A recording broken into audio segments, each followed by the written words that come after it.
Ladies and gentlemen, we are back here at Filthy 150 Punchestown, just outside of Dublin. I am Matt Jacobson here with the man himself, Tommy Marquez. You're too kind. I try to be because you deserve it. So, Tommy, we have an individual event ahead of us, the second one of the day. Earlier they were outside running and biking just a little bit just to get the spirits going before we get in here. So the workout we have ahead of us now is SISYPHUS. And what is it that we're looking at with this event? Well, we got 4 rounds for time, a 30-calorie bike, 25 toes to bar. But really, that's just kind of a warm-up for the crux of this workout, which is a 20-meter sandbag cleans. Normally, you see sandbag cleans for reps. This time it's for distance, a little nuance added to this movement. Not only do they have to pick it up and throw it over their shoulder, but they have to throw it over their shoulder for distance, and they have to cover 20 meters over the course of each round. Just one more thing they have to think about, and it's appropriately named Sisyphus. You know, a Greek story about the man who had to roll the ball up the hill just to have it roll back and continue to do that over and over again. That's what it's going to feel like out on the competition floor when they're just throwing that sandbag over and over and over again. We saw in the previous heat that a lot of girls struggled with this. Actually, nobody finished the entire workout. What do you think we're going to see? Do you think we're going to have some finishers in this workout? I think we do. I think especially with some of the elite athletes. So this loading for the sandbag in particular is slightly heavier for the women comparatively to what we're used to seeing. Typically in CrossFit competition, you see the men move 150, the women use 100. Now we have a 50-kilo bag for all of our friends in America. That's 110 pounds if you're kind of trying to convert to the game standard. I mean, a 10% increase isn't insignificant here. And so I think for the athletes like Sarah Sigmundsdottir, maybe even Sam Briggs, but someone like Sarah Sigmundsdottir is a great example. Kelsey Kiel are used to using that heavy bag and can make the adjustment. The ladies who are currently making their way onto the floor are in lane number 1, Ella Wilkinson. Lane number 2, Simona Silva. Lane number 3, Tommy DePrima. Lane number 4, Joey Kimden. Lane number 5, Samantha Briggs. Lane number 6, Kelsey Kiel. Lane number 7, Andrea Solberg. Lane number 8, Emma McQuaid. Lane number 9, Sara Sigmundsdottir. Lane number 10, Kristin Holte. Lane number 11, Steph Chung. Lane number 12, Emily Lundberg. And lane number 13, Alexis Detroit. And lane number 14, Nicole Burke. We've got Emilia Lepinen in lane number 15. Lane number 16, Javon Thompson. And in lane number 17, Samantha Petrich. And wow, a lot of muscle on the floor. We currently have Sarah Sigmundsdottir sitting in first with 652 points. Kristin Holte in second, 640 points. Emma McQuaid in third with 540 points. However, these 3 athletes have already punched a ticket to go to the games. In lane number 4, however, Andrea Solberg, 508 points. Lane number 5, Emily Lundberg, 488 points. And behind that, we've got Steph Chung with 480 points. So 3 girls out there who are really, really in a position where they can impact whether they get to go or not. And that last event that we saw with them in the Trek bike really kind of shook up the standings. The placements effectively switched. Was coming into this event, Steph Chung was in the qualifying spot. Andrea ultimately took it in the Trek run. And so now that race is between those 3 athletes because it's tightened the point spread up a little bit. I mean, you look at the standings overall, 28 points separates these 3 athletes. 2 more events to go. That could easily happen with 2 or 3 placements between them on the leaderboard. Definitely. I am looking forward to seeing Emily Lundberg out here. She's a short, powerful athlete, which would give you an indication, and in case she gets everything to kind of rhyme the way she wants it to, she can throw that sandbag really fast. It is all to be decided as we move forward here, and all these ladies are on the bike. So they are going to start now with just a little bit of a warm-up before they get to that sandbag. Yeah, one of the things I love about this workout in particular, there's a ton of interference, right? The crux is the sandbag. You have to think about what you're using in order to get that sandbag down the floor. Tons of explosive leg drive, and quite frankly, a ton of core strength and core stability to be able to hold on to that bag, especially as you get tired. Well, the 2 other movements in this workout, assault bike calories and toes to bar, are going to tax the core and going to tax your legs and take away that explosive leg power. So a nice way to kind of see, well, you know, you may be powerful, but let's get you tired, let's get you out of breath and see if you're still powerful then. It is brilliantly programmed, and we just saw the team event a little bit earlier. Philip Young-Fisker was talking about the ladies in his team and the ambition they had of being somewhere around 90 RPMs. Do you think we're going to see somebody do that here, or would that be suicide? I think with the length of this workout, the time cap's 25 minutes. Generally, that's an indication that we're going to be ready to go a little bit long here. I would be very surprised if one of these athletes really attacks this first one. You might see them pick the RPM up towards the back half of the workout, but I think right now they're just trying to keep the legs primed, maybe get a little bit of a heart rate spike so they can kind of level it out once they get to the sandbag towards the back end. But really, as we saw with the earlier heat, a lot of things come to a grinding halt because the movement for the sandbag takes so long. So in the previous heat, we had Michaela Norman make it almost all the way through. She was 5 meters short of finishing the entire workout. And Michaela did great on the bike, as we would expect of her. She then decided she broke all her toes to bar up in sets of 15 and 10. Do you think we're going to see anybody go unbroken? Oof, that's going to be tough. I think a couple of these ninjas we might see do it early on. But I'm really interested to see how some of these athletes maybe adjust their kip swing. A lot of times you see some of these athletes with a workout that has some heavy chunks of toes to bar in it. They'll just rifle it through. They won't let their chest come through on that kip.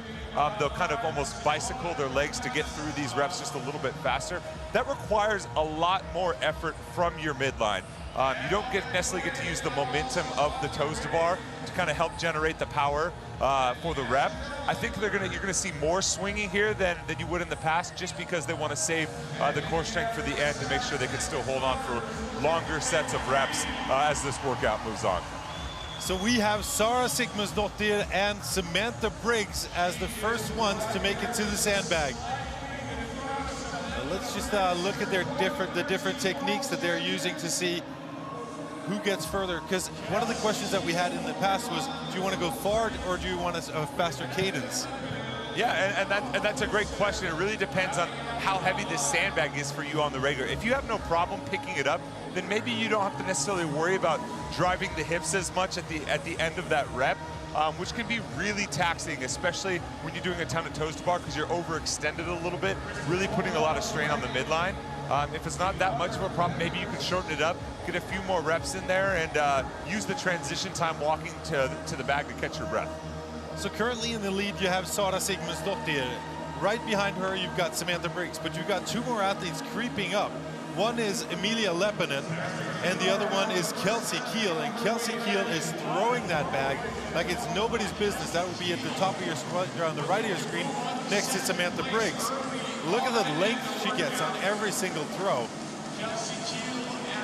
I talked to Kelsey in the athlete warm-up area earlier this morning, asked her what she was excited about. She said, the run not so much, but that sandbag. Really excited to show how explosive I am on the sandbag. Well, it's cool because she actually did pretty good on the bike in the run as well. I think she surprised herself a little bit.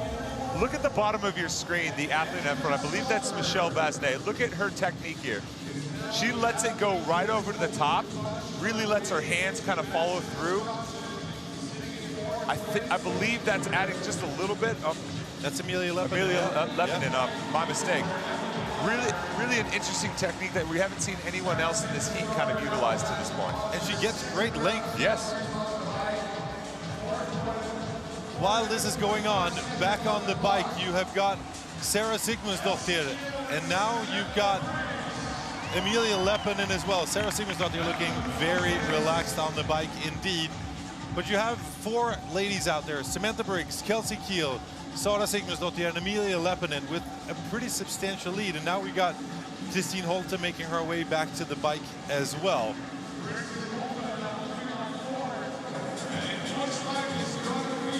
Handful of athletes on to round two. It should be noted right now, Steph Chung struggling a little bit with this sandbag. Right now she's chasing Lundberg as well as Solberg, and she has yet to get done with her very first length, the first 10 meters of this sandbag clean. Remember, they have to go 10 meters down, 10 meters back. And Solberg is almost done with her 20 meters.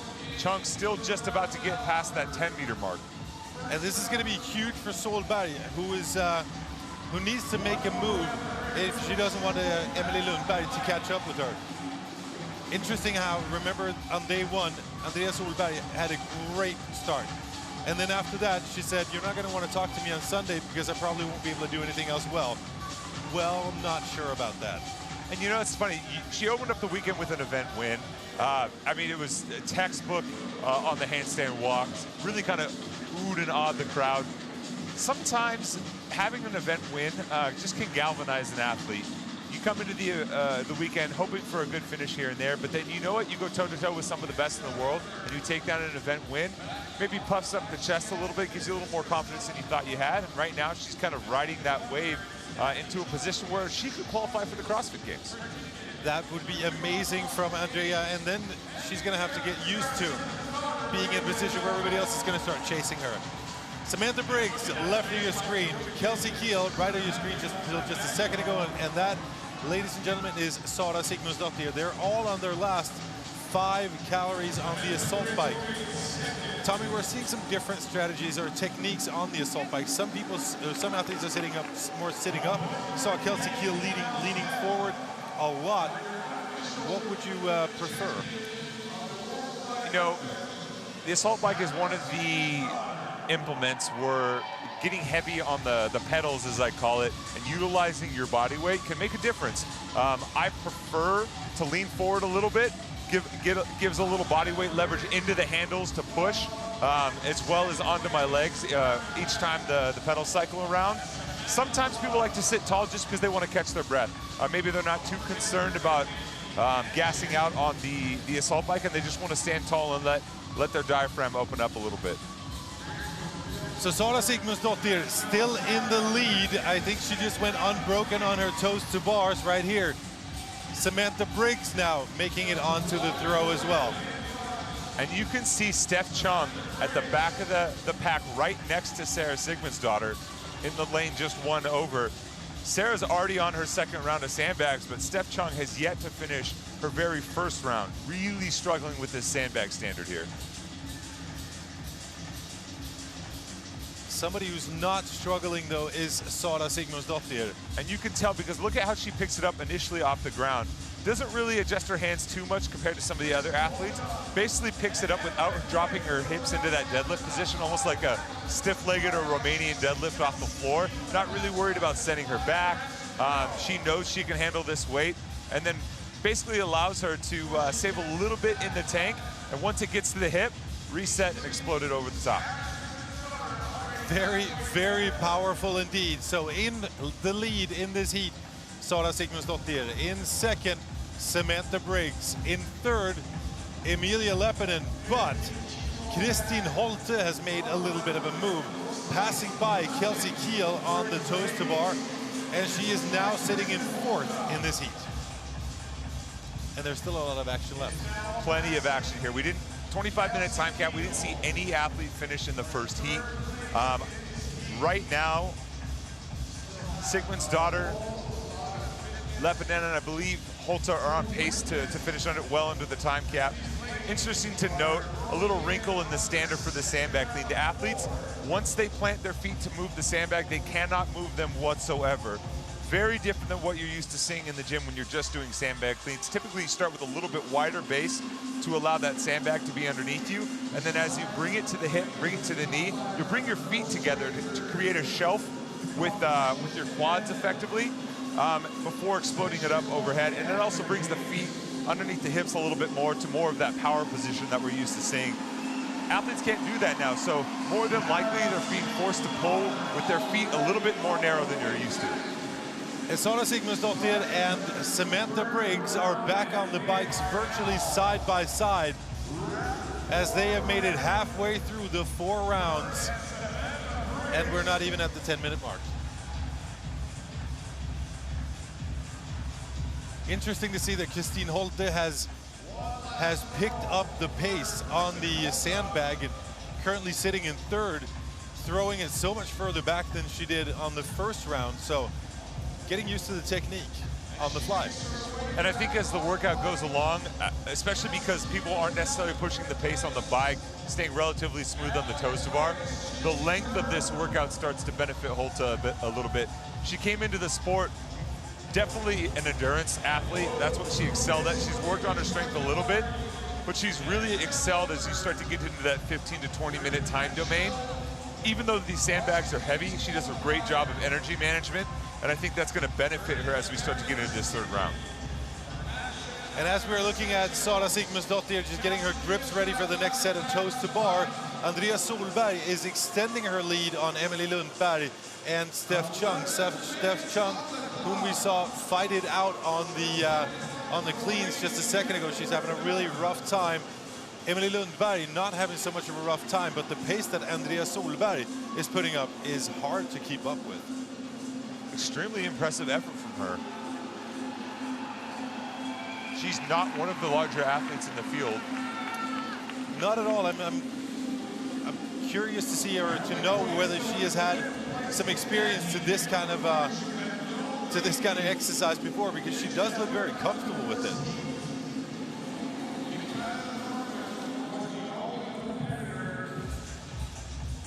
And that is Emilia Leppänen, who is just behind. She's currently sitting in 11th. And if she can hold on to this, that can propel her up the leaderboard. She's currently chasing Nicole Berg. Emilia Leppänen with 341 points and Nicole Berg with 348.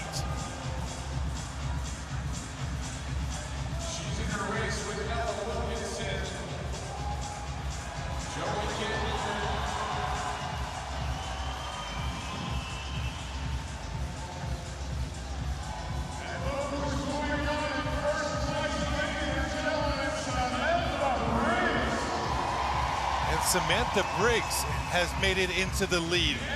Top of your screen right now with the black pants and the dark red or Bordeaux top. There she is Samantha Briggs. Approximately, I'd say that she's approximately 10 reps ahead of Sara Sigmundsdottir. On the last 5 reps there for Samantha Briggs. Now, as she makes it onto the floor, that will give you a bit of an indication on how far ahead she is before Sara Sigmundsdottir makes it onto her slam ball throws.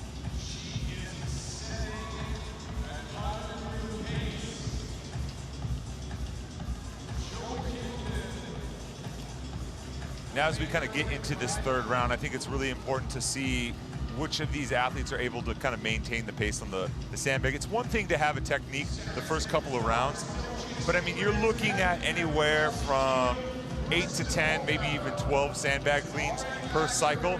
How does your form and technique hold up over time? Because if you get sloppy on the sandbag, especially with it not being the same kind of slam ball material we were talking about earlier, where it's kind of that rubbery plastic, having the canvas makes it a whole nother beast because the sand moves around. If your technique's bad, you sit there too long, then it becomes really, really hard to maintain that power output and put it into the bag. And also, one of the things that slides into the game once you start getting tired is the no reps. And there's just no time for the no reps. That is Emilia Leppänen back there on the toes to bar. Middle of your screen, on the right side of your screen, you've got Samantha Petrich. And here is Sara Sigmundsdottir. She is approximately 2 meters behind Sam Briggs. As we look at Nicole Berg, I think it is.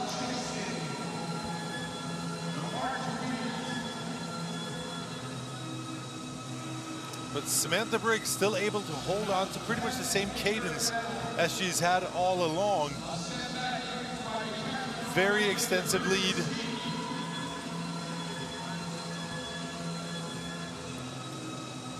And I'm really impressed with how well Sam has handled this bag, especially what we've had today, given the foot injury that she's had. She's mentioned that it'd be really tough to really kind of drive off of that foot when it comes to the sandbag. Remember, we also had the running event earlier this morning where she had to run a 1K. Not exactly things you want to do with an injured foot. No. Samantha Briggs is back on the bike. Another 2.5 meters left for Sara Sigmundsdottir before she is allowed to make her way back to the bike. So in first, Sam Briggs. In second, Sara Sigmundsdottir. And in third, Christine Holte. And right now, Sam Briggs is about 5 minutes ahead of Michaela Norman's pace when she got to the final bike in round 4. Michaela got to the Michaela got to the bike right around 19, 20 minutes, and Sam Briggs got on that bike at 14 and change. 5 minutes ahead. Wow. And I thought Michaela Norman was doing pretty good because she was way ahead of everybody else in that heat. And Michaela kind of has some similar strengths that we used to see from Sam early on. When it came to some of the longer events where you just kind of put your head down and grind and really suffer, that's something we've seen Michaela succeed at Dubai last year in the Sandhill run with the vest. She actually beat Sam Briggs in that workout.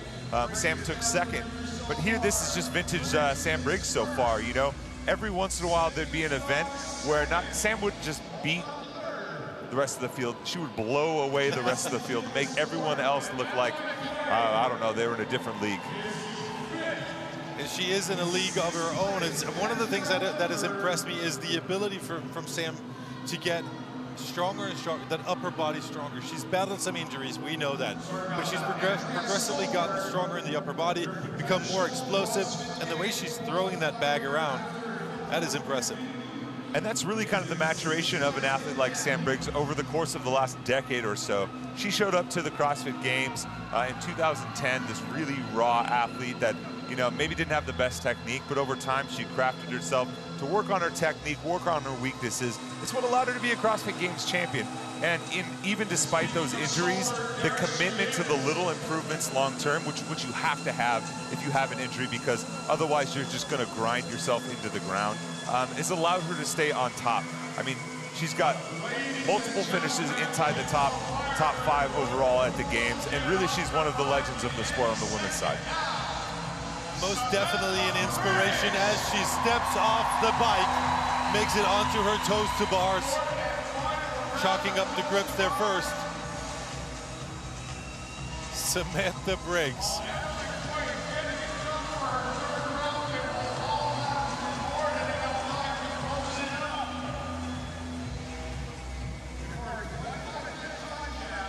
And right now you can see on the center of your screen the only other athlete out there, I believe that's Andrea Solberg. That is Andrea Solberg, exactly. Looks like she's one of the athletes in this race right now. Looks like she's a little bit behind. It looks like she's behind that top tier, exactly. But it's going to be interesting to see where she is in comparison to Emily Lundberg. But right up until now, it is the Samantha Briggs show. She finished off her toes to bar before Sarah Sigmundsdottir was even off the assault bike.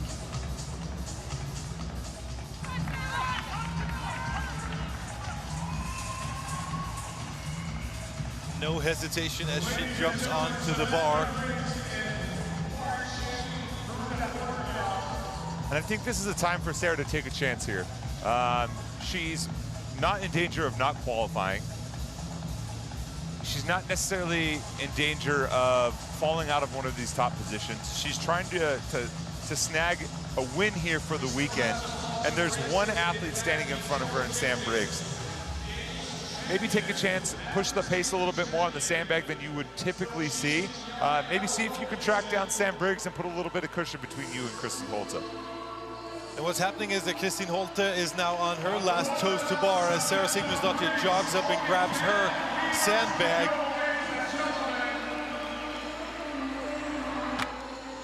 Sarah Sigmundsdottir making sure she gets a good lead before Kristin Holte comes on the floor, but Samantha Briggs is something entirely different. Same cadence on the throws that she's had all the time, as we're looking at Emilia Leppänen right here, making her way onto the toes to bar. So middle of your screen, you've got Samantha Briggs going back towards the rig. You've got Sarah Sigmundsdottir making her way away from the rig, and you've got Kristin Holte out there. I love that Sarah Sigmundsdottir is walking backwards to her bag. She's trying to reduce the time between reps. I think she just turned around right now, but she's basically marching backwards with her legs wide. Sandbag comes underneath her, just bends right down into the next rep. Sam Briggs ladies and gentlemen, finishes off Sisyphus in a blistering sub-20 pace. That's insane. Kind of goes back to what we were talking about sometimes Sam Briggs could just blow the field away. No athlete in the previous heat even finished underneath the 25-minute time cap. Not only does Sam does that, but she probably could finish another round right now based on her average pace. She finishes under 20 minutes. Doesn't even really look tired. Impressive to see that, and it kind of puts everybody else in the shade here of what it is she's doing. I mean, Sarah Sigmundsdottir is blowing this workout away. Christine Holte also doing a great job. It's just you happen to be on the floor with Samantha Briggs. Every once in a while, the Terminator gets you. Yes. There she is, Sarah Sigmundsdottir with an unofficial finish of 20 minutes and 50 seconds. Still looks pretty happy, as she has the entire weekend. And that's a good result for her. You know, she's 12 points ahead of Kristen Holte right now. She should pick up another 6. Should go into the final event about 18 points ahead. She's got to be happy with that. So Christine Holte finishes off as well. These 3 athletes, however, have already punched their tickets to go to the games. Or at least Sarah Sigmundsdottir and Christine Holte have. What's interesting to see is where is Andrea Solberg?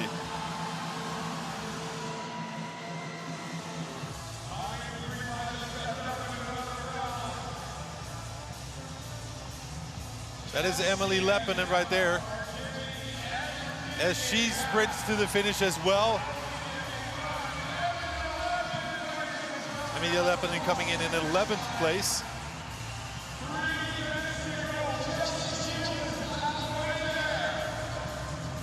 Andrea Solberg back on her bike, as Emily Lundberg is finishing up her 3rd round out of 4.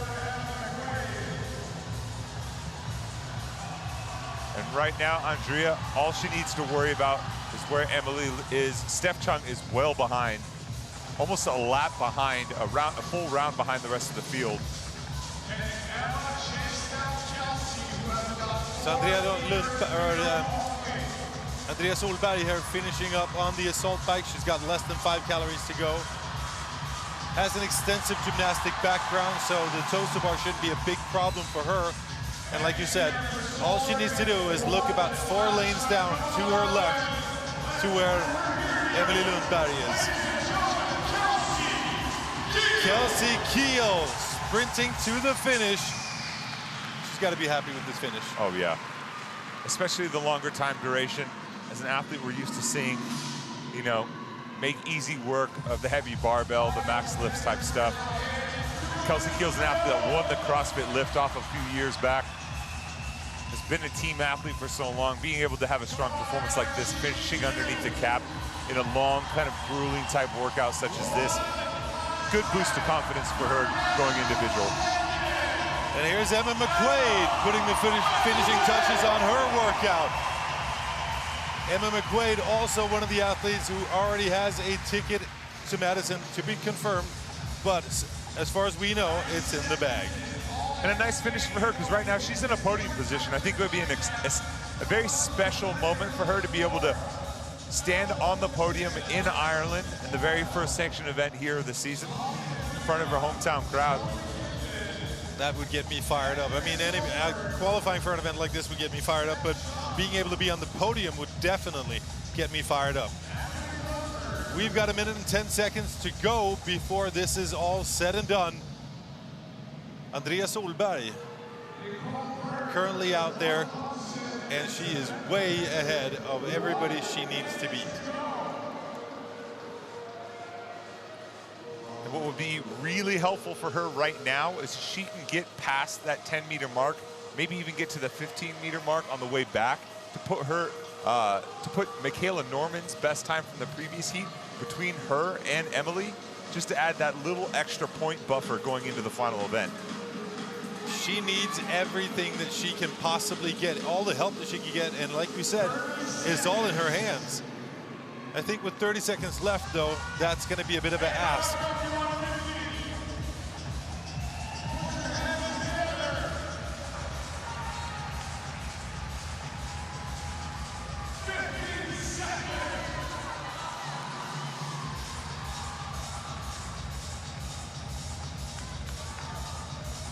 Oh, she gets called back because it slid over her shoulder.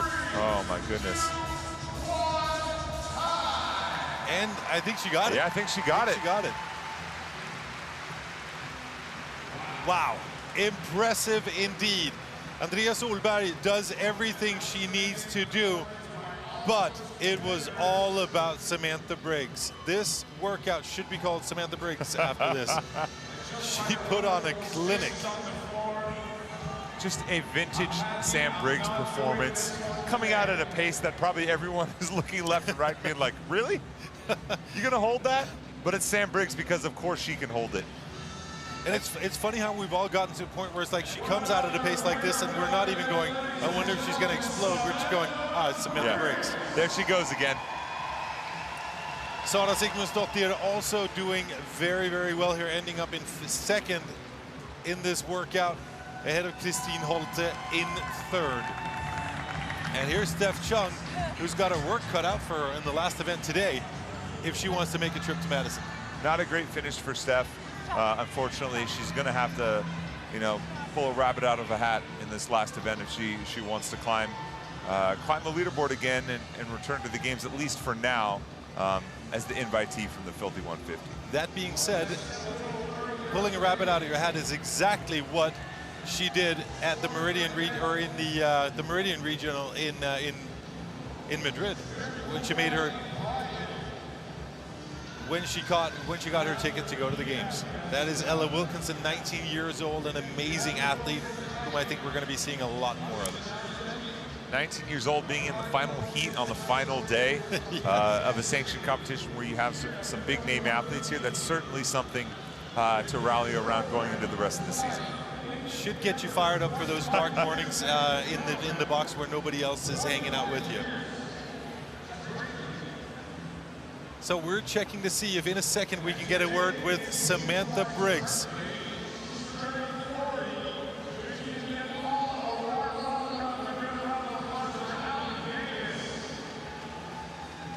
And there she is, Samantha Briggs, the hero of this workout. That was impressive, Sam. How are you doing right now? I feel great. Obviously, it's always good to get an event win. I tried hard to get an event win on the first workout this morning. Unfortunately, I wasn't in the same heat as Kristen and Sarah, so it was hard to know if I'd done enough. And unfortunately, Sarah beat me by 2 seconds. So coming into this, what was your strategy? What did you have planned? Did you go out there and just go give it everything you got, or did you know what RPMs you wanted to keep on the assault bike and so on? No, I knew what I wanted to keep. I wanted to do like roughly 5 minutes a round. I was slightly ahead in the first 2 rounds, I think, and then that allowed me a little bit of time. Slowed down a bit on the bike, tried to not slow down too much, unbroken toes to bar, and then just move methodically with the bag. Didn't want to risk getting a no rep and having to move the bag back, so it was worth just taking a little bit of extra time to set up and making sure you got a good strong pop up with the hips to hopefully move the bag.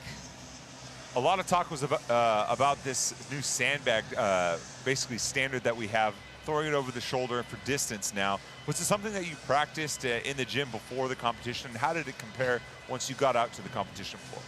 Once it was released, I've been training with Emma McQuaid for the last week. So we had a play at this workout. Unfortunately, we had a guy's bag that we took some weight out of and a D-ball. So we alternated rounds, so we had a saggy bag and a D-ball. But we got the gist of the rule. And how are you feeling now going into the last event of the day? Are you beat up, or are you just like, I'm ready to go, throw it at me? So I wanted to do well in the first 2 events today. I'm not sure whether, just with my foot, whether I'll be able to do the final event today. It's going to be, see how it feels in the warm-up. Like, it's not worth me doing more damage with the jerk, and so far that's the worst movement for the foot. I've got Dubai in 3 weeks. So we'll see how it goes in the warm-up, but hopefully I'll be able to come out and still do the final event. Sam, it's a pleasure to see you compete. We're keeping our fingers crossed that you will be healthy for Dubai. If you choose not to do the last event, I could not possibly blame you. I'm your biggest fan. I'm even bigger than Tommy. So I'm looking forward to seeing you for the rest of the duration that we're going to be here. And thank you so much, Sam. Congratulations. Thanks very much. See you. Thank you. Sam Briggs, ladies and gentlemen, not just strong, she's pretty smart as well. Oh yeah, I mean, for an athlete that's been in the game for nearly a decade, she knows her body, she knows what she's capable of, and she's got the big picture in mind when it comes to the season. Looking forward to seeing whether she decides to compete or not compete. Either way, otherwise I'll be looking forward to seeing her in Dubai. We are about to get ready for the men's first heat. We are going to drop off and let you watch that without our beautiful voices, but we will be back for the second heat of action here at Filthy 150, first event of the sanctional season.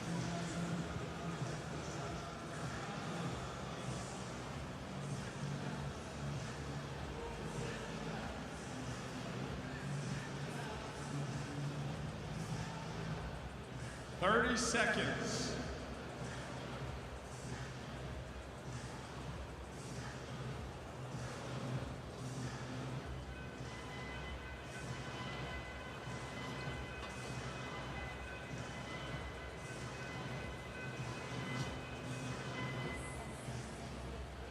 10 seconds. Stand by.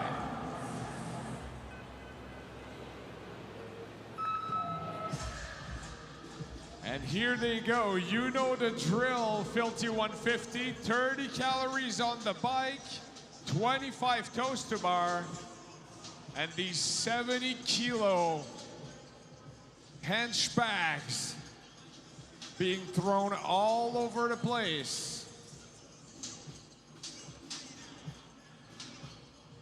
by this bunch of fit dudes here at the last day of competition of this CrossFit Filthy 150. Very first sanctionals of the season.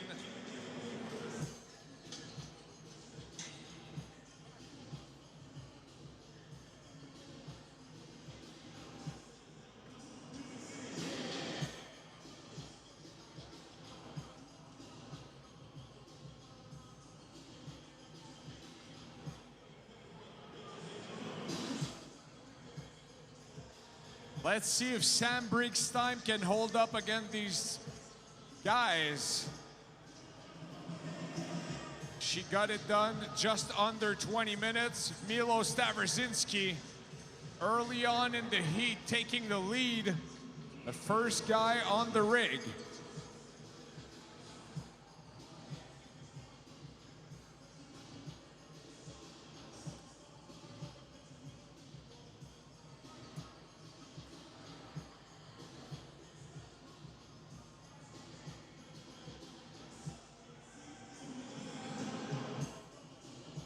Being joined by a couple of guys. Almost all of them are right now on the rig.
Milo Stavrzinski still leading the pack. Tom Watson throwing this bag like it was a softball or something.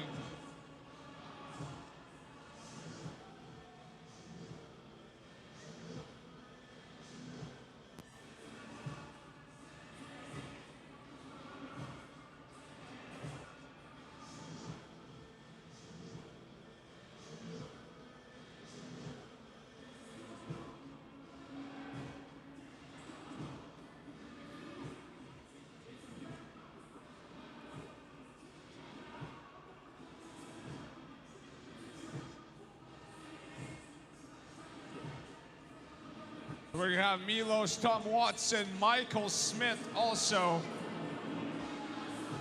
getting himself into the top 3. Look at that throw by Milos. My goodness.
Already 5 minutes on the clock, and more than half of our competitors are already back on the bike for their second 30-calorie sprint. Devin O'Neill and Jake Fry closing it up. Ty Laramie also back on his bike.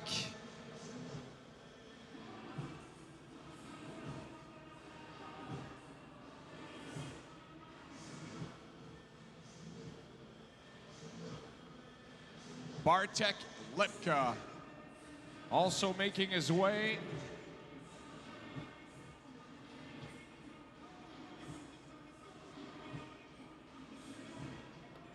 Bartek is our only athlete representing Poland in the field of individual men in this heat.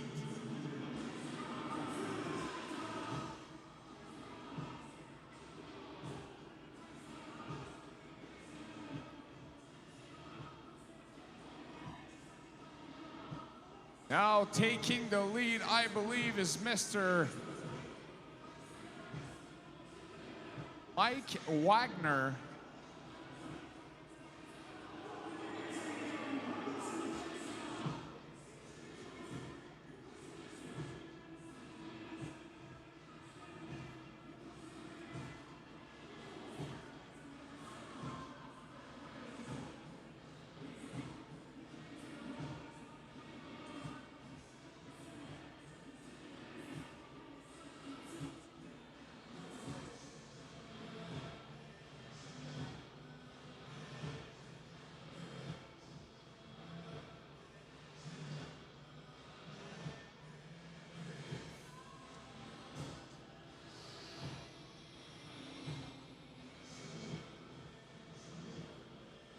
Now let's see who comes out of the rig first.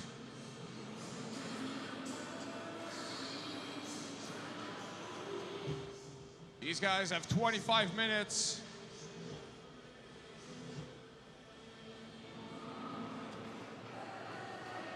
to get the job done.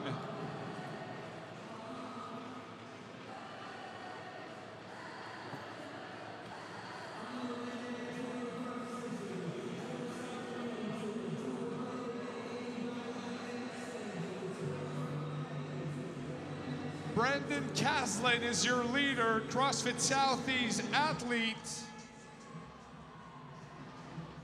Just followed by Milo Stavrosinski.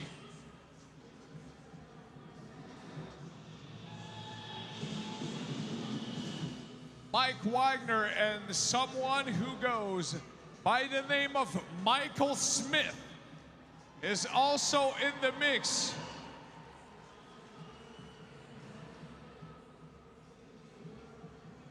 Michael, who was representing Ireland at the 2019 Reebok CrossFit Games in Madison, Wisconsin, trying to gain some ground on Brendan and Milos, and he just passed Milos for second place.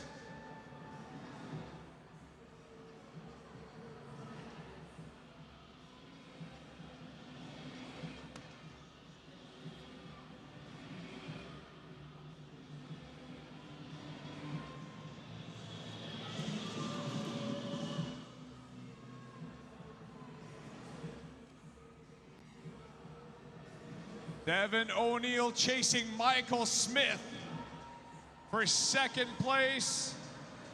Brendan Caslin still leading the pack in this heat.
Brendan Caslin still holding on to his lead in front of Devin O'Neill and Michael Smith.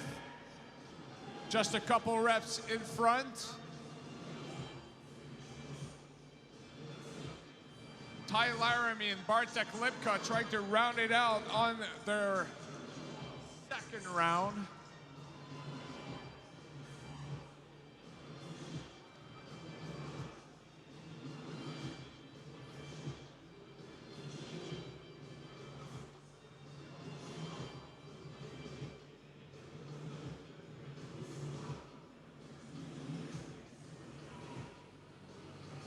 Jake Fry and Tucker Mecklemore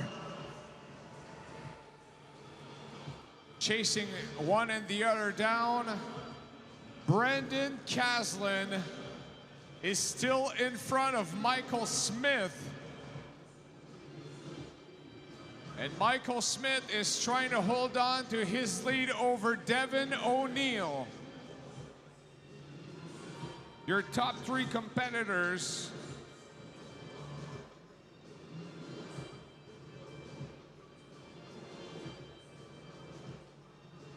Mike Wagner and Tom Watson fighting for 5th place.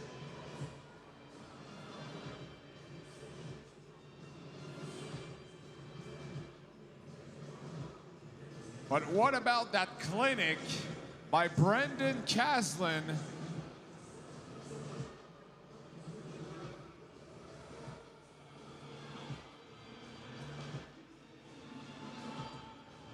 Michael Smith is on his tail. Starting for his 3rd round of sandbag cleans.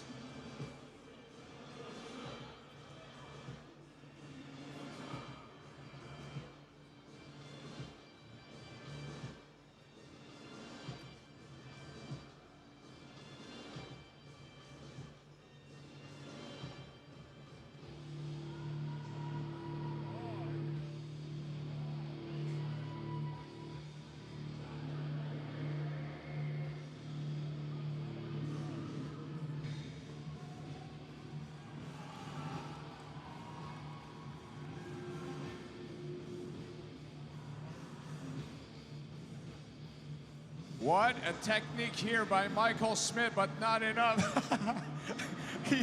He's paying a look to his judges like, are you serious? Come on, Ireland, get behind. Your favorite in this heat, Mr. Michael Smith.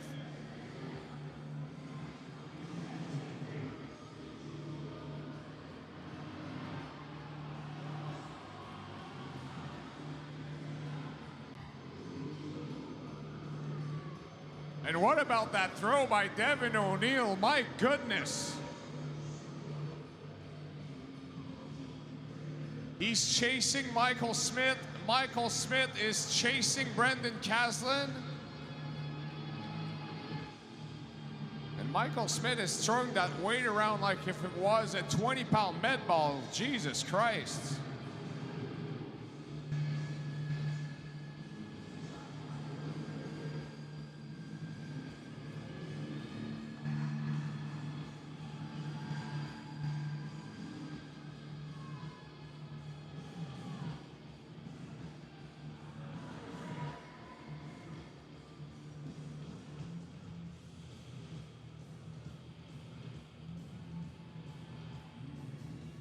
Still 10 minutes to go. Brendan Caslin on the bike, but his lead is getting more and more narrow as Michael Smith is heading back on the bike. Tom Watson now passing Devin O'Neill for third spot in this heat. And also Mike Wagner moving in fourth.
Milos Stavrzinski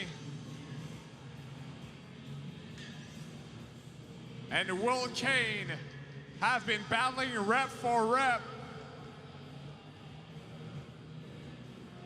in this heat, and Milos is going to make his way back on the bike as your leader, Brendan Caslin, is making his march on his final round of Toast to Bar. Only chased by Michael Smith.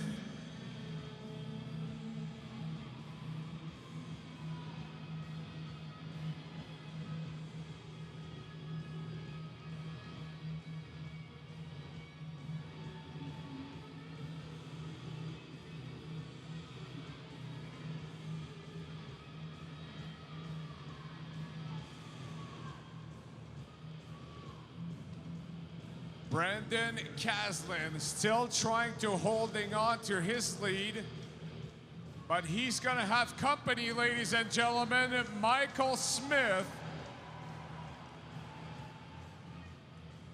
is looking for heat win here at the CrossFit Filthy 150. Still has a bunch of Toast to Bar to go, while Brendan Caslin is starting to throw his bag around. Don't forget, Tom Watson and Mike Wagner are also chasing Michael Smith, and they are not too far behind. Devin O'Neill joining the party Ladies and gentlemen, we have a race.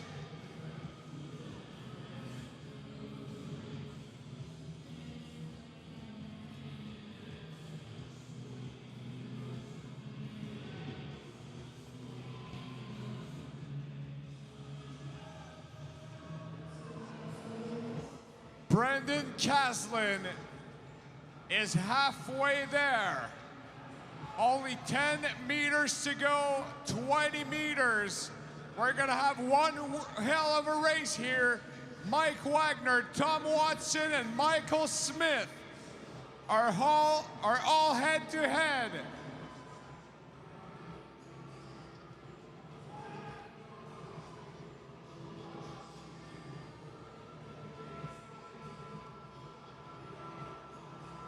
Wagner and Smith are having the same pace and throwing this bag like it was a bag of popcorn.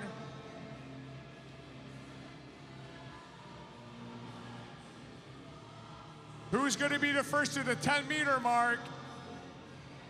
Wagner has a 1-rep lead. Caslin is marching on to a heat win.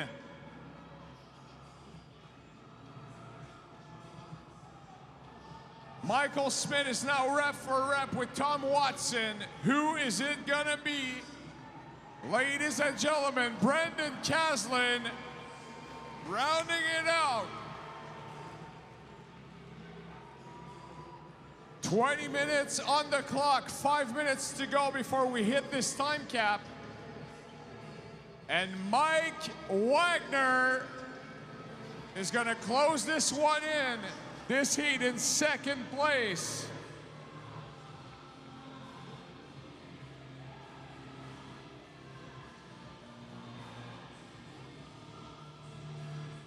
Oh, Tom Watson got a no rep, ladies and gentlemen. That opens the door for Michael Smith.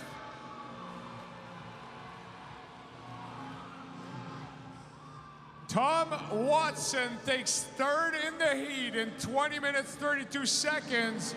And please give it up for Michael Smith.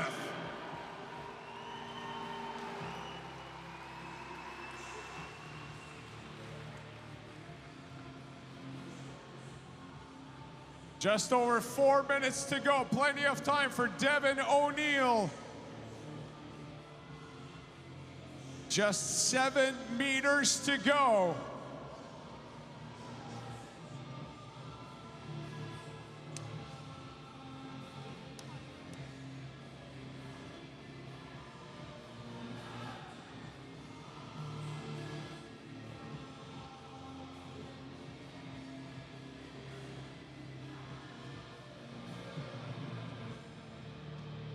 Will Kane is now halfway there. Milos Stavrzinski also halfway there. These two have been in a head race since the very beginning of this heat. Devin O'Neill, ladies and gentlemen, what an effort. He is in. 21:45.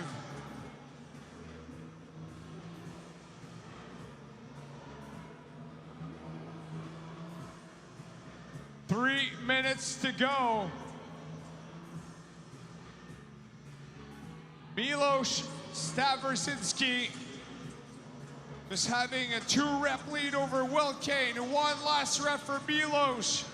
Ladies and gentlemen, on your feet, please, Ireland, give it up. Just a sprint to the finish.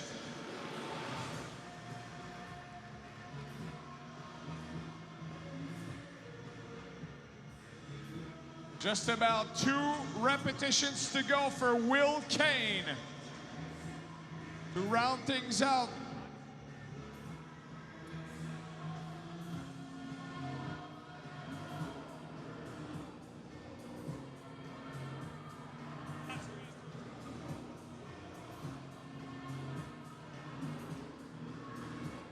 Will Kane, ladies and gentlemen, at the 2-minute mark.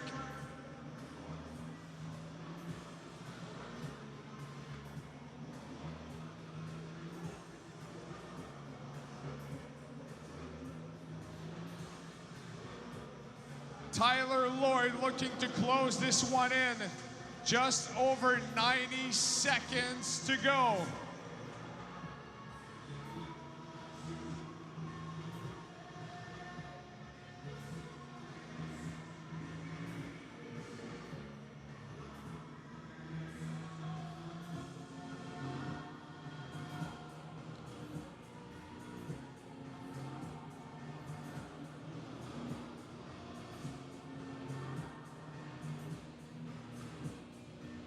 Just over a minute to go, and Tyler Lloyd has only one clean to go.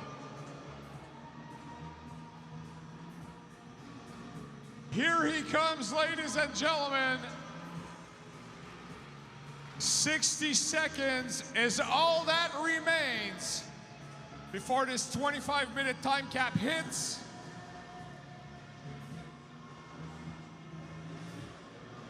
Still have a bunch of guys on the floor. Tucker McElmore, Jake Fry, Bartek Lipka, and Ty Laramie still looking to close this one in.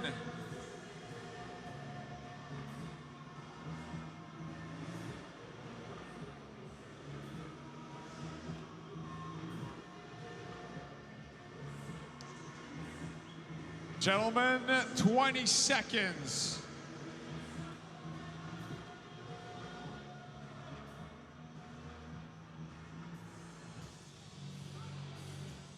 10 seconds.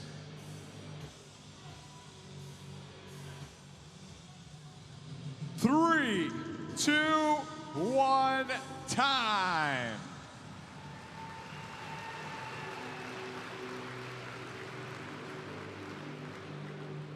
What a great show by all of these fine dudes.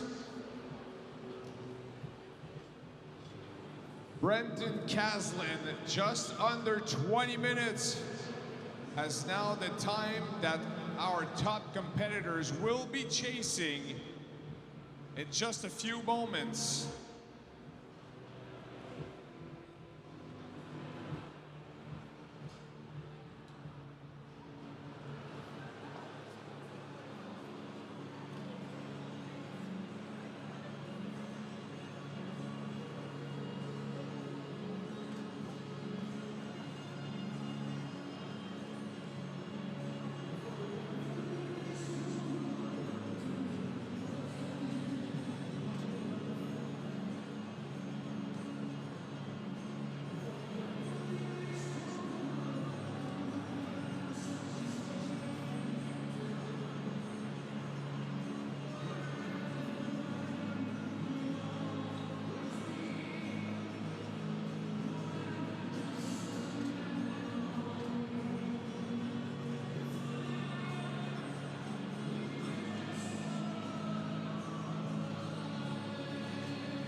Ladies and gentlemen, we are back here. It is the second individual event for the men today here at Filthy 150. They have got Sisyphus ahead of them. And Tommy, what are we looking at? Well, we're looking at a 4-round workout of a triplet. It starts with 30 calories on the bike. Then we're going to go to 25 toes to bar. And then we've got a new movement as far as the execution goes.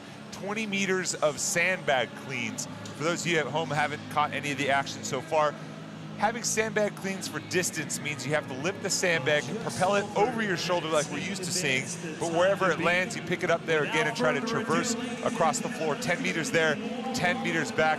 It's proven to be a bit tricky for these athletes, but at least the men in the first heat were able to handle it relatively well. And the one who handled it the best was Mike Caslin, with finishing the workout in 19 minutes and 50 seconds. Who are you looking for in this event, or in this heat? Right here on your screen, your overall leader, Justin Medeiros. Impressive all weekend long, but he has a chance at redemption here. He's got a little bit of a history with the sandbag clean. Last year at the Granite Games, a sanctioned event, going into the final event, he was in line to receive the invite to the CrossFit Games. That workout had a ton of sandbag cleans, very similar to here. He really struggled with the sandbag cleans. He made up He lost about 40 points in that workout to the athlete who was chasing him, Nick Block. Nick ultimately jumped ahead of him at the finish line, got the invite.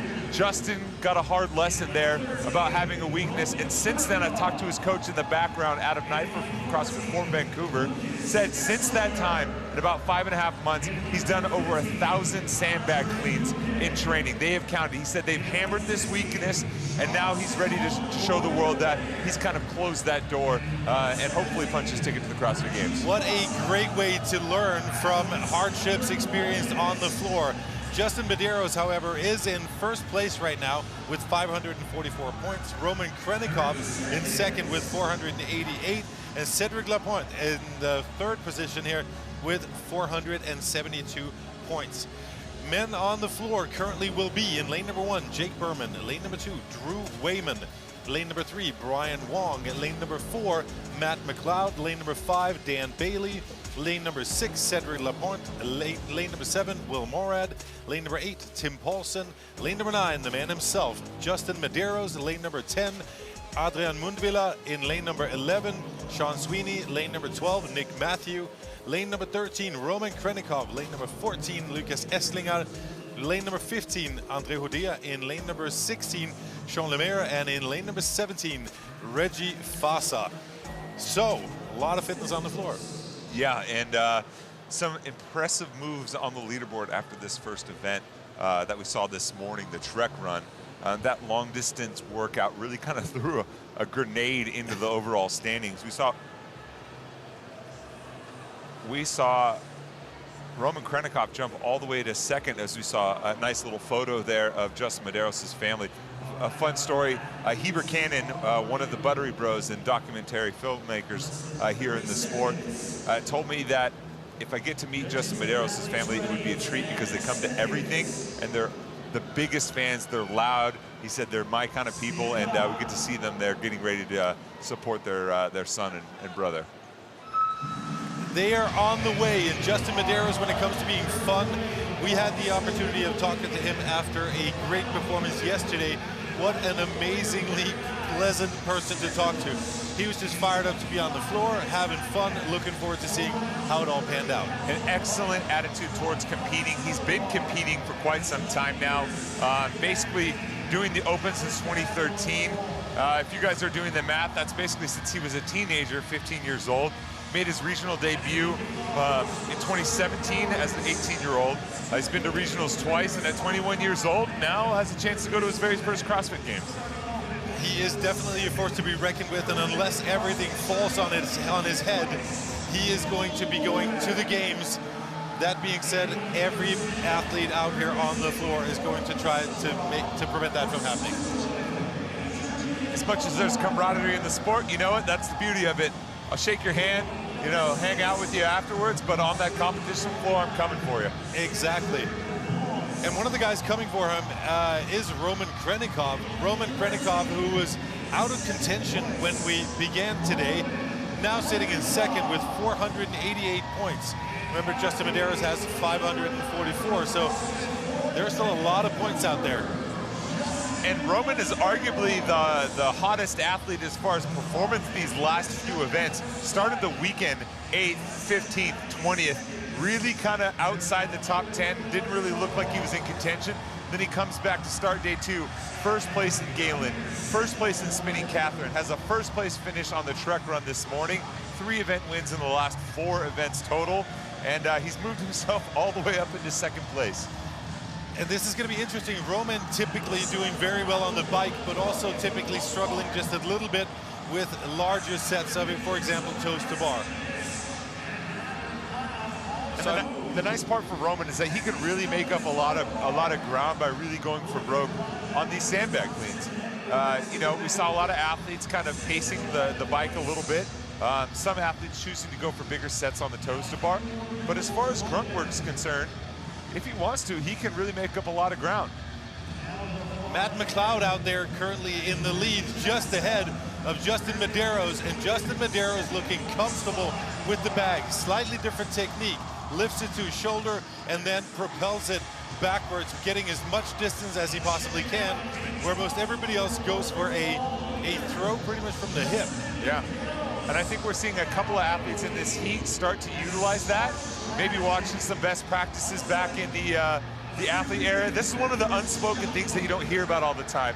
You see these athletes warming up. Maybe they got a technique in their pocket that they don't want to share. You just see other athletes watching them in the warm-up area. See if they see something they like, they might adapt it on the fly and take it out to the competition floor. I don't think there's a sport anywhere to be found where athletes adapt to new challenges, new standards, new time domains faster than in our sport. And there he is, the mullet, Justin Medeiros, middle of your screen. On the left, you've got Adrian Mundweiler, and on your right, you've got Tim Paulson. But Medeiros looking very good and getting a lot of distance with every clean. And the nice part about that, especially because he's got his technique down, right? He gets it to the shoulder, but while the ball is still moving ever so slightly, doesn't let it come to a complete stop, utilize that momentum as he's falling back to get some good distance. Because he's taking up bigger chunks, he can take a little bit longer between each rep, get his heart rate back down, and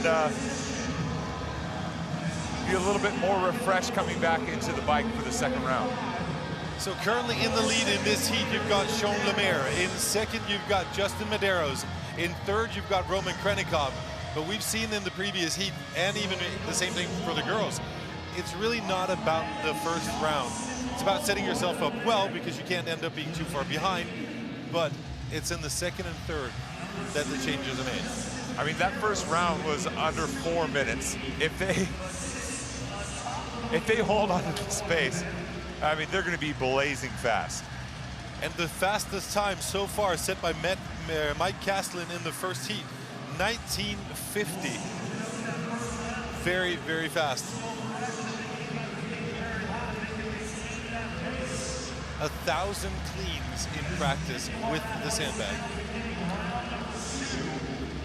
You know, something that's so technique heavy like the sandbag, being able to work on it so much that that technique becomes automatic. You can almost turn your brain off a little bit, focus a little bit more on your breathing and your recovery. That's a huge advantage. It's the little nuances of competing that make a huge difference.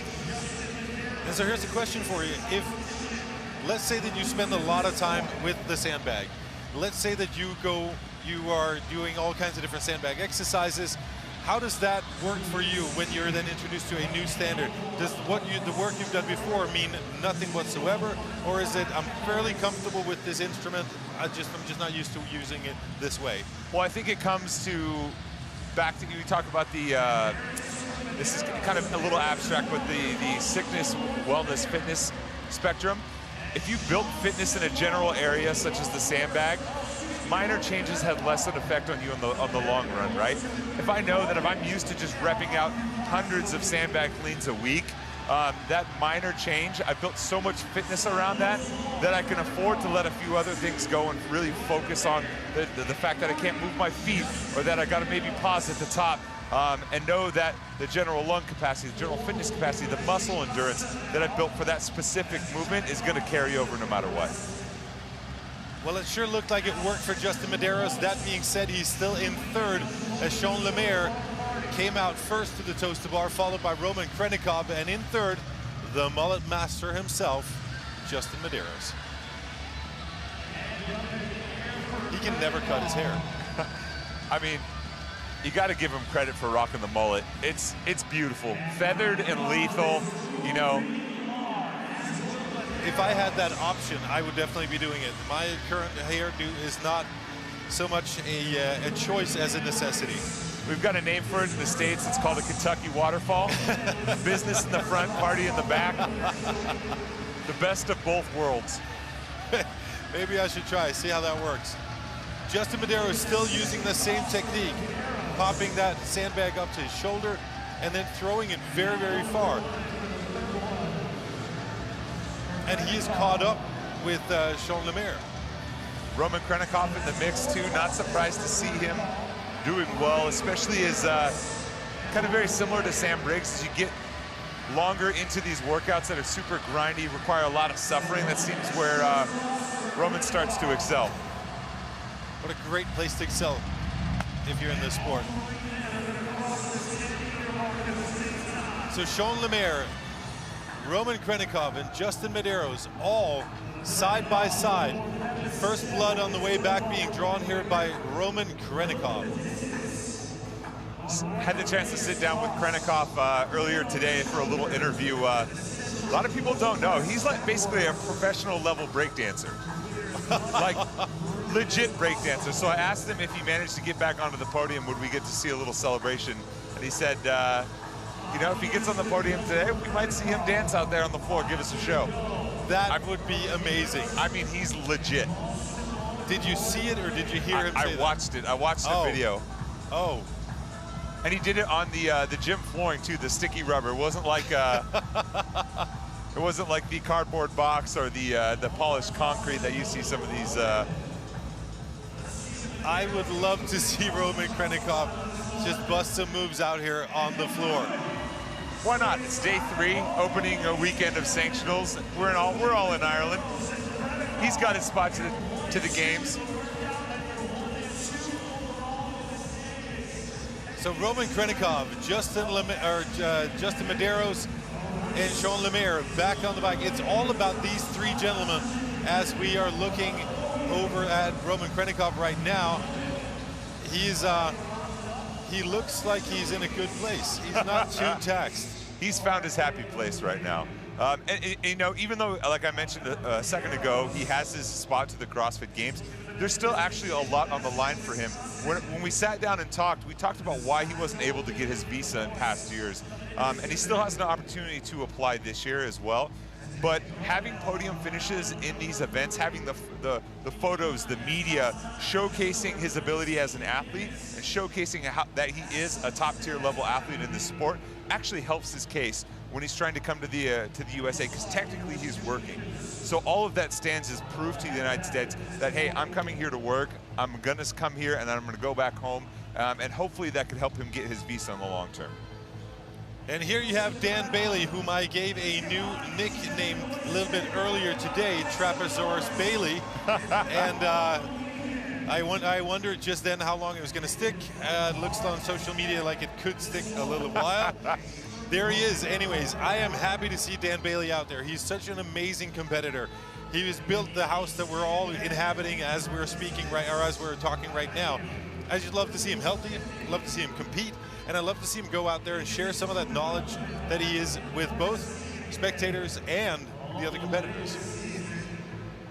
You know, he was one of those athletes that came to the forefront of the sport as it was really starting to take off. Look no further than 2011, the very first CrossFit Games Open. Well, he was your first Open champion on the men's side. You know, he was your first ever Central East regional champion that year as well. You know, been in the top 10 at the CrossFit Games 5 times. He's accomplished pretty much everything there is to accomplish outside of being on the podium in this sport. So anytime you see a beloved athlete like that get hurt and have to make a comeback, it's always nice to see them doing well on the competition floor again. Definitely is. Roman Krenikov, first one to the toes-to bar, being followed by Jean Lemaire and Justin Medeiros. And Krenikov consistently breaking up his toes-to bars where it looks like both Justin and Sean are going unbroken. It's good to see Lemaire contending with some of the top dogs in this heat. He's had a couple of rough finishes here, but yesterday he was in an earlier heat, so he necessarily didn't get the benefit to throw down with the top guys in this in the workout. He's 12th overall right now, but he's had a couple of top 10 finishes, and for a guy that's earned his ticket to the games twice now through the Open, you want to see him do well in live competition. Part of that is just building confidence at these events, knowing you can line up toe-to-toe at whatever these sanctionals throw at you, and maybe not for across the whole weekend just yet, but be able to go, you know, first, second, or third in any given workout across the weekend. It's going to be a huge confidence boost for him. And also one of the, I mean, if you qualify through the Open, you may or may not, but you probably did most of the Open at home in your box in a setting that you're used to. Then you go to the games and suddenly everything's new. You're being pushed left, right, and center by all kinds of different athletes going faster, slower than you expected. This is a great way to get used to that kind of exposure. Suddenly you're not getting the sleep that you're used to getting. You don't get the normal food that you get. You don't have your normal cup of coffee or paper you read in the morning, if people still actually do that. Yep. And I think that kind of is a testament to the kind of fitness you build, right? We try to build broad, general, inclusive fitness.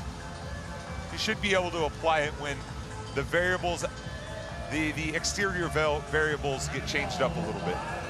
And at the top of your screen you've got Drew Wayman.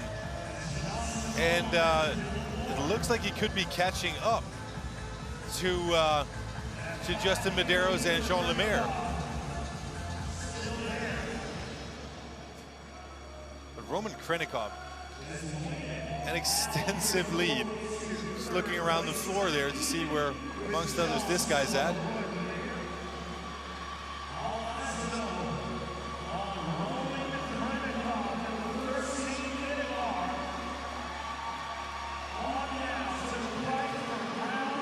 The many faces of Roman Krenikov. He looks pretty much the same, always.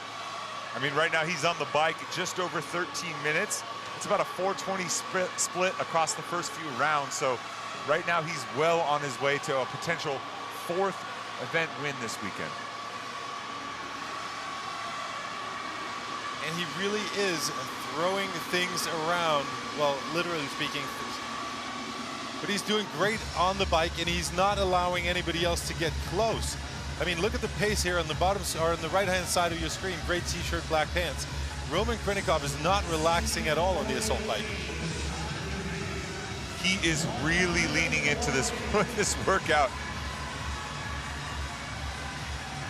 But like I said earlier, when I was talking about the importance of this competition for this weekend, even though we had to use a translator, you could see the importance of it when he was speaking to his friend. That, you know, every podium, every top finish, every piece of media gives him the opportunity to finally realize his dream of competing at the CrossFit Games. So there's definitely a lot on the line for him. Did he say anything about how he thought he would stack up potentially at the Games? Well, he was very aware that he has some holes. You know, the upper echelon strength in terms of things like the 1-rep max snatch, some of the other heavier loaded barbell type implements. But some of the things he excels at are games level programming type events. That Trek run event this morning, the unbroken rope climb type event, where you see these new wrinkles and kind of twists thrown in by Dave Castro, where you really have to be able to adapt and suffer. And those are the things he does really, really well. So even though he may have some holes that might push him down the leaderboard, if he's an athlete like we saw Josh Bridges back in the day, who could show up and just light a workout on fire and get some event wins, that puts you in the conversation for top 15, maybe even top 10. And right now in this sport, that's a huge win. It's interesting because we've had the opportunity to talk to him at regional events in the past where he was very hesitant to make any kind of, and I would say any kind of educated guess onto where he thought he was going to be.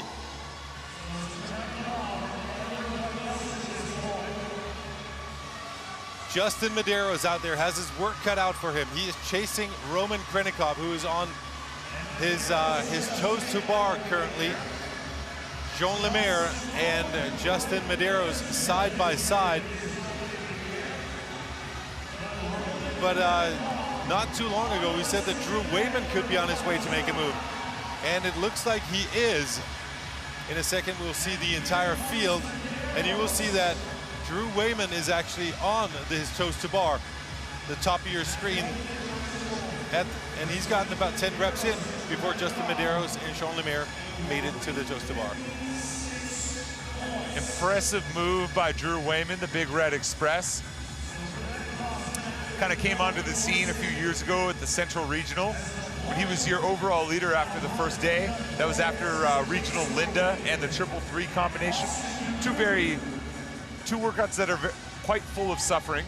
Yep. So not surprised to see him do well in another suffer fest like this workout.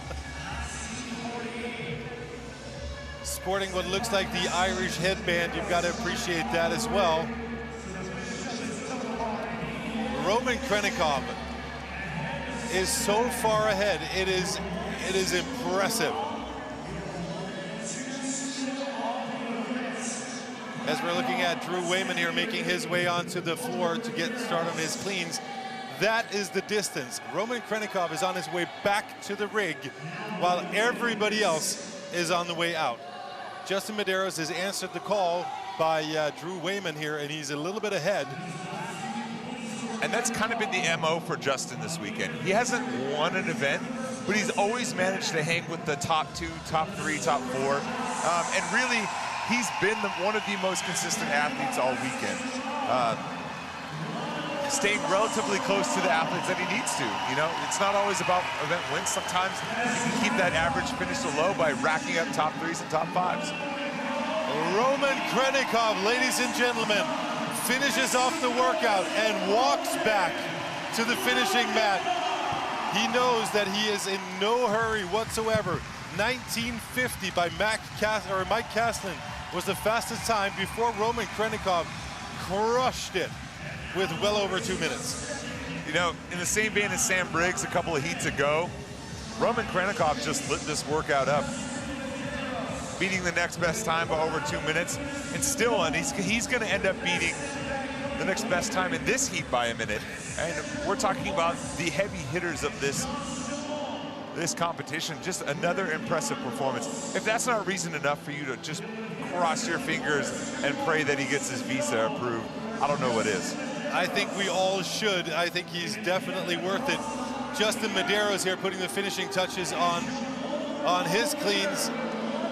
He needs to do one more, gets called back. And that opens up the window for Sean Lemaire and Cedric Laporte as well. Wow! Photo finish here. Cedric Laporte came from nowhere. Same thing, Justin Medeiros got called back, which opened up the door for Jean Lemaire. And here we've got Tim Paulson. But look right there, Justin Medeiros sliding in. Cedric Laporte right next to him. We're gonna have to look at the judges' cards after this to find out who did it, who won. What we do know is that Roman Krenikov crushed this event. 4th event win of the weekend for Krenikov. Also want to point out, that was a veteran move by Medeiros to slide feet first. We don't have chip timers here, but at some of the higher level competitions, you wear the chip timer on your foot. So sometimes your placement can be dictated, even though you cross at the same time, by who gets the foot forward first. See him doing the baseball slide there. Not only is that just a nice awareness by him, but the commitment to excellence there in that situation. You know, selling out to beat 2 other athletes when clearly he's got a leg up. That's Reggie Fossa in your screen right now, who just finished up. All of these athletes still well below the fastest time from the previous heat, which was 19 minutes and 50 seconds. That would be now. So Mike Kastlin beating out a couple of the people in this heat as well. And there's still a lot of time on the clock. 25-minute time cap. That was a big finish for Cedric as well. Right now he's in a podium position too. He was just 6 points ahead of Adrian and only 8 points ahead of Will Morad. So a really close race for this podium spot. And all of those athletes are still out on the floor, so it should give him a nice boost going to the final. So here you have the finish right there. Looks like Justin Medeiros beat Cedric Laporte, and it looked like Jean Lemaire came in 4th place. All these 3 gentlemen, though, trailing the Roman Krenikov.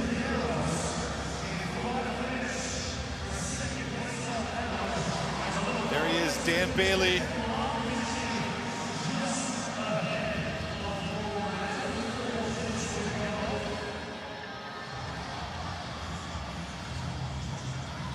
Bottom of your screen, you got Andre Hudea. Finishing up, but ahead of him, Matt McLeod snuck in right before Andre. Matt McLeod, who came in here in 11th place with 376 points. That was Mike Berman right there. Well, actually, I think that's O'Neill. Let's see. Just making sure that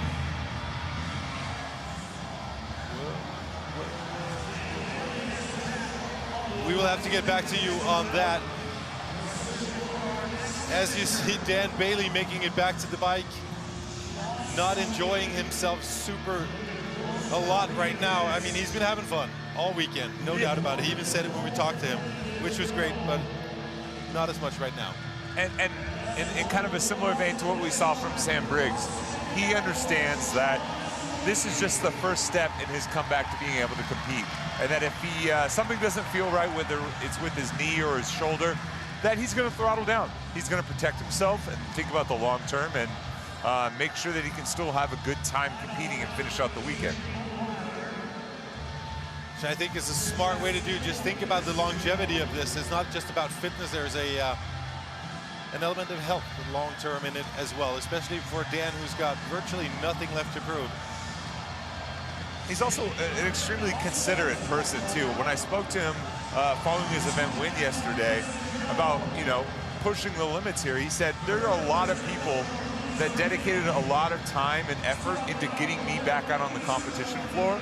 And he said it wouldn't be very considerate, wouldn't be a testament to them if I just went foolhardy into a workout and wrecked all of that hard work that they put into me before I was really ready to. So, and it just kind of goes to show you what kind of person he is. And it's a great way to look at this, and it is, we talked about it a little bit before when we talked about Samantha Briggs. It's great to see that kind of consideration and professionality and professionalism, because all these young guns out here, these are the people that they need to learn from. That is Adrian Mundweiler cruising back to the finish line. He does not look happy.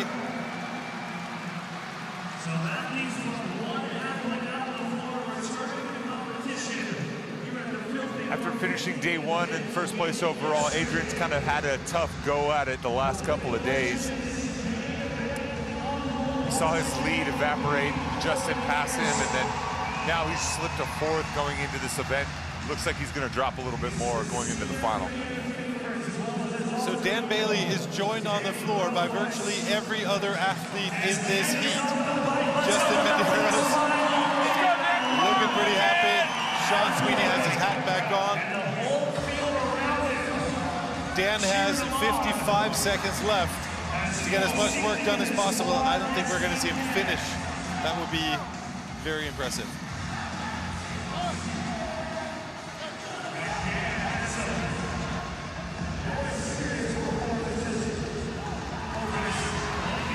Seconds.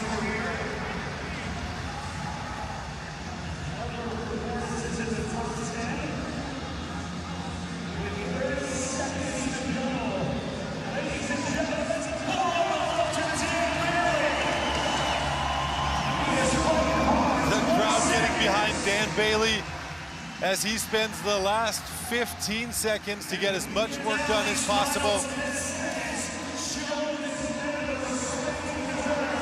10 seconds. See how far he gets. Had to get one in. One more time, ladies and gentlemen. Dan Bailey winning hearts and minds everywhere he goes. Justin Medeiros has to be very happy with his performance in this event as well. So we got a photo finish. Justin Medeiros, Sean Lemaire, and Cedric Lepointe. But we're gonna get to see the photo finish here. There it is. Cedric. I think Cedric makes it just ahead of Sean Lemaire, but both of them had to bow down to Justin Medeiros. But these three gentlemen were all behind the one and only Roman Krinikov. Excellent